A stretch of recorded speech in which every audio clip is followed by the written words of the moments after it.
ಬಂಟ್ವಾಳದಲ್ಲಿ ಬೀಭತ್ಸಕಾರಿ ಘಟನೆಯಾಗಿದೆ. ಪಾಗಲ್ ಪ್ರೇಮಿಯೊಬ್ಬ ತಾನು ಪ್ರೀತಿಸಿದ್ದ ಯುವತಿಯನ್ನ ತಲ್ವಾರಲ್ಲಿ ಕಡಿದು ಕೊಂದಿದ್ದಾನೆ. ನಾವೀಗ ಬಂಟ್ವಾಳದ BC ರೋಡ್ ಬಸ್ ನಿಲ್ದಾಣದಿದ್ದೇವೆ. ಸುಮಾರು 6 ಗಂಟೆ ಹೊತ್ತು ಯುವತಿ ಲಾವಣ್ಯ ಕಲ್ಲಡ್ಕದ ನರ್ಸಿಂಗ್ ಹೋಮ್ನಲ್ಲಿ ಕೆಲಸ ಮಾಡೋಳು. ಈ ಬಸ್ ಸ್ಟ್ಯಾಂಡ್ಗೆ ಬಂದು ಕಕ್ಕೆ ಪದವಿಗೆ ಹೋಗುವಂಥ ಈ ಬಸ್ಸಲ್ಲಿ ಕೂತ ಇದ್ಲು. ಅಲ್ಲಿಗೆ ಬಂದಂಥ ಆರೋಪಿ ಚೇತನ್ ಆಕೆಯ ಜೊತೆಗೆ ವಾಗ್ವಾದ ಆರಂಭಿಸಿದ್ದಾನೆ. ಆ ಬಳಿಕ ಅದು ಅತಿರೇಕಕ್ಕೆ ಹೋಗಿದೆ.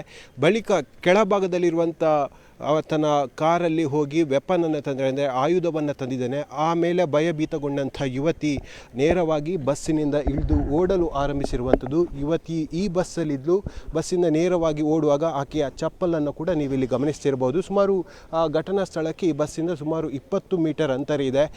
ಆಕೆಯ ಚಪ್ಪಲನ್ನು ಕೂಡ ಗಮನಿಸ್ಬೋದು. ಇನ್ನು ಮುಂದಕ್ಕೆ ಓಡಿದಂಥ ಸಂದರ್ಭದಲ್ಲಿ ನೇರವಾಗಿ ಆ ಭಾಗಕ್ಕೆ ವಿಜುವಲನ್ನು ತೋರಿಸ್ತಾ ಇದ್ದೀವಿ. ಸ್ವಲ್ಪ ಮುಂದಕ್ಕೆ ಹೋದಂಥ ಸಂದರ್ಭದಲ್ಲಿ ಆ ಯುವಕ ಅಟ್ಟಾಡಿಸ್ಕೊಂಡು ಬಂದಿಯಾನೆ. ಸುಮಾರು 20 ಮೀಟರ್ ದೂರ ಅಟ್ಟಾಡಿಸ್ಕೊಂಡು ಬಂದಿಯಾನೆ. ಆ ಬಳಿಕ ತಲ್ವಾರಲ್ಲಿ ಕಡಿದು ಕೊಲೆಯನ್ನು ಮಾಡಿರುವಂಥದ್ದು. ತಲೆಗೆ ಗಂಭೀರವಾಗಿ ಏಟು ಬಿದ್ದ ಕಾರಣಕ್ಕಾಗಿ ಯುವತಿ ಸಾವನ್ನಪ್ಪಿದ್ದಾಳೆ. ಆಸ್ಪತ್ರೆಗೆ ಸಾಗಿಸುವಂಥ ವೇಳೆಯಲ್ಲಿ ಯುವತಿ ಸಾವನ್ನಪ್ಪಿರುವಂಥದ್ದು.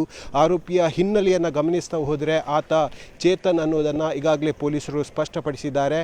ಮೃತ ಹೊಂದಂಥ ಲಾವಣ್ಯ ಅವರ ದೂರದ ಸಂಬಂಧಿ ಚೇತನ್ ಏಕಮುಖ ಲವ್ನಿಂದಾಗಿ ಈ ಕೃತ್ಯ ಎಸಗಿದ್ದಾನೆ ಅನ್ನೋದು ಕೂಡ ತಿಳಿದು ಬರ್ತಾ ಇದೆ. ಒನ್ ಸೈಡ್ ಆಗಿ ಆತ ಲವ್ ಮಾಡ್ತಾ ಇದ್ದ. ಚೇತನ್ ಬಳಸಿದಂಥ ಕತ್ತಿಯನ್ನು ಕೂಡ ನೀವು ದೃಶ್ಯಗಳಲ್ಲಿ ಗಮನಿಸಿರಬಹುದು. ಕರೆದು ಆಮೇಲೆ ತಲ್ವಾರನ್ನು ಇಲ್ಲೇ ಬಿಟ್ಟು ಆತ ಪರಾರಿಯಾಗಿರುವಂಥದ್ದು. ದೂರದ ಸಂಬಂಧಿ ಆತ ಅಂತ ಹೇಳಿ ಸದ್ಯಕ್ಕೆ ಪೊಲೀಸರು ಕೊಡ್ತಾ ಇರುವಂಥ ಮಾಹಿತಿ. ಹಾಗಾಗಿ ಒನ್ ಸೈಡ್ ಆಗಿ ಲವ್ ಮಾಡ್ತಾ ಇದ್ದ, ಆಕೆಯನ್ನು ಪೀಡಿಸ್ತಾ ಇದ್ದ, ಪ್ರೀತಿ ಮಾಡು ಅಂತ ಹೇಳಿ ಪೀಡಿಸ್ತಾ ಇದ್ದ ಎಂಬ ಮಾಹಿತಿಯನ್ನು ಕೂಡ ಸದ್ಯಕ್ಕೆ ಪೊಲೀಸರು ಹಾಕ್ತಾ ಇರುವಂಥದ್ದು. ಹಾಗಾಗಿ ಪೊಲೀಸರು ಆರೋಪಿ ಚೇತನ್ನ ಪತ್ತೆಗೆ ಬಲೆ ಬೀಸಿದ್ದಾರೆ. ಅಧಿಕೃತವಾಗಿ ಇನ್ನೇನು ಕೆಲವೇ ಕ್ಷಣಗಳಲ್ಲಿ ಪೊಲೀಸರು ಕೂಡ ಮಾಹಿತಿಯನ್ನು ಬಿಟ್ಟುಕೊಡಲಿದ್ದಾರೆ. ಸಂಜೆ ಸುಮಾರು 6 ಗಂಟೆ ವೇಳೆಗೆ ಆದಂಥ ಘಟನೆ. ಈ ಬಸ್ ನಿಲ್ದಾಣದಲ್ಲಿ ಸಾಕಷ್ಟು ಮಂದಿ ವಿದ್ಯಾರ್ಥಿಗಳಾಗಿರ್ಬೋದು, ಉದ್ಯೋಗಿಗಳು ಕೂಡ ಇದ್ದರು. ಅವರು ತಮ್ಮ ಊರಿಗೆ ಹೋಗೋಕ್ಕೆ ಬಸ್ಸನ್ನು ಕಾಯ್ತಾ ಇದ್ದರು. ಕಕ್ಕೆ ಪದವಿಗೆ ಹೋಗುವಂಥ ಈ ಬಸ್ಸಲ್ಲಿ ಕೂಡ ಸಾಕಷ್ಟು ಮಂದಿ ವಿದ್ಯಾರ್ಥಿಗಳು ಕೂಡ ಇದ್ದರು. ಅವರೆಲ್ಲರ ಸಮ್ಮುಖದಲ್ಲೇ ಏಕಾಏಕಿ ಈ ಘಟನೆ ಆಗಿರುವಂಥದ್ದು ಇಡೀ ಬಂಟ್ವಾಳವನ್ನು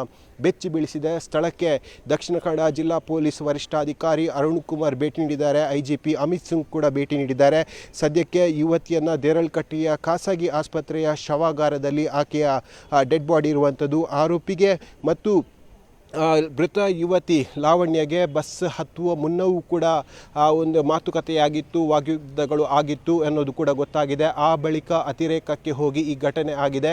ಜೊತೆಗೆ ಇವತ್ತು ಆ ಲಾವಣ್ಯಳನ್ನು ಕೊಲೆ ಮಾಡಬೇಕು ಅಂತ ದೃಷ್ಟಿಯಲ್ಲಿ ಆತ ತಲ್ವಾರನ್ನು ಕೂಡ ಹಿಡ್ಕೊಂಡು ಬಂದಿದ್ದ. ಮೊದಲ ಹಂತದಲ್ಲಿ ಆಕೆ ಬಸ್ಸಲ್ಲಿ ಕೂತಿರುವಂಥ ಸಂದರ್ಭದಲ್ಲಿ ಆಕೆಯ ಜೊತೆ ಜಗಳ ಆಡಿದ್ದ. ಅದು ಅತಿರೇಕಕ್ಕೆ ಹೋದಂಥ ಸಂದರ್ಭದಲ್ಲಿ ಕೆಳಭಾಗಕ್ಕೆ ಹೋಗಿ ಅಲ್ಲಿಂದ ತಲ್ವಾರನ್ನು ಇಟ್ಕೊಂಡು ಬಂದು ಈ ಕೃತ್ಯವನ್ನು ಎಸಗಿರೋದು ಕೂಡ ಗೊತ್ತಾಗಿದೆ. ಬಂಟ್ವಾಳ ಗ್ರಾಮದಲ್ಲಿ ಕಳೆದ 1 ವಾರದ ಒಳಗಾಗಿ ಇದು 2ನೇ ಕೃತ್ಯ ಆಗಿರುವಂಥದ್ದು. ಕಳೆದ ವಾರ ಬಂಟ್ವಾಳದ ಇರಾದಲ್ಲಿ ಇದೇ ಮಾದರಿಯ ಕೃತ್ಯ ಆಗಿತ್ತು. ದ್ವಿತೀಯ PUC ವಿದ್ಯಾರ್ಥಿನಿ ತಾನು ಪ್ರೀತಿಸಿಲ್ಲ ಅಂತ ಹೇಳಿ ಕಾರಣಕ್ಕಾಗಿ ಆ ಸ್ಥಳೀಯ ಅಂಗಡಿಯ ಯುವಕ ಕೊಲೆಗೆ ಯತ್ನಿಸಿದ್ದ. ಇದೀಗ ಬಂಟ್ವಾಳದಲ್ಲಿ ಮತ್ತೆ ಈ ದುರ್ಘಟನೆ ಆಗಿರುವಂಥದ್ದು.